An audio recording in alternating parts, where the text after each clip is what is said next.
Election میں participate کریں. اور اس حوالے سے جو میٹنگز تھیں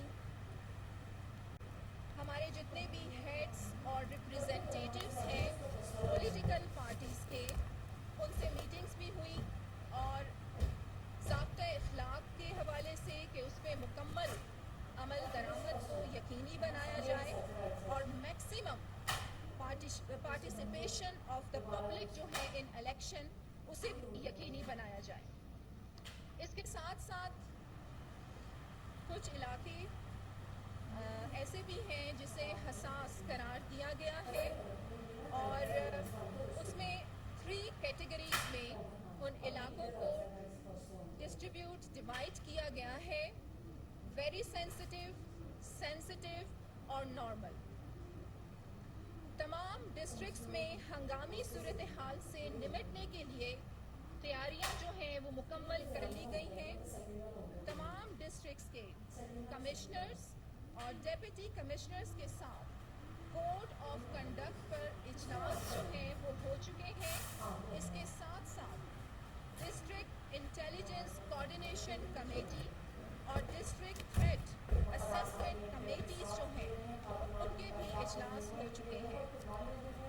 تمام صوبے کے جو ڈپٹی کمشنرز ہیں بلدیاتی الیکشن کے لیے ڈسٹرکٹ لیول پر سیکیورٹی کے فل پروف انتظامات کے لیے پاک آرمی ایف سی کے چیف سیکیورٹی افسران اور مقامی اداروں کے جو مقامی معتبرین ہیں ان کے ساتھ بھی میٹنگز ہو چکی ہیں.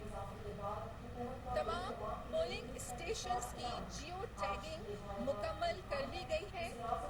صوبے کے تمام ڈپٹی کمشنرز نے بلدیاتی الیکشن کے لیے جو ایک کمیونیکیشن پروسیس اور ایک ٹرانسپورٹیشن پروسیس ہے اس کا جو پلان ہے وہ تشکیل دے دیا گیا ہے. تمام ڈسٹرکٹس کے جو پولنگ اسٹیشنز ہیں اس پہ سیکیورٹی اہلکاروں کو جو ڈپلائی کرنا ہے اس کا بھی جو ایک حتمی شکل ہے وہ تشکیل دے دی گئی ہے. صاف اور شفاف بلدیاتی الیکشنز کے لیے الیکشن کمیشن پاکستان کی جانب سے ہدایات برائے جنرل الیکشن 2018 تمام ڈسٹرکٹ کے ڈپٹی کمشنرز اور آئی جی بلوچستان کو جاری کر دیے گئے ہیں. اور الیکشن کے دوران غیر جانبداری کو یقینی بنایا جائے گا. اس کے ساتھ ساتھ جو پرو ایکٹیو اپروچ ہے اسے بھی اپنایا جائے گا. بلدیاتی الیکشنز میں جو امیدوار ہیں ہمارے ان کے لیے بھی سیکیورٹی پلان جو ہے وہ بنا لیا گیا ہے, اور انتظامیہ کی جانب سے انہیں بھی سیکیورٹی پرووائڈ کی جائے گی. اور مد نظر رکھے جائیں گے وہ علاقے جہاں پر جو قبائلی تنازعات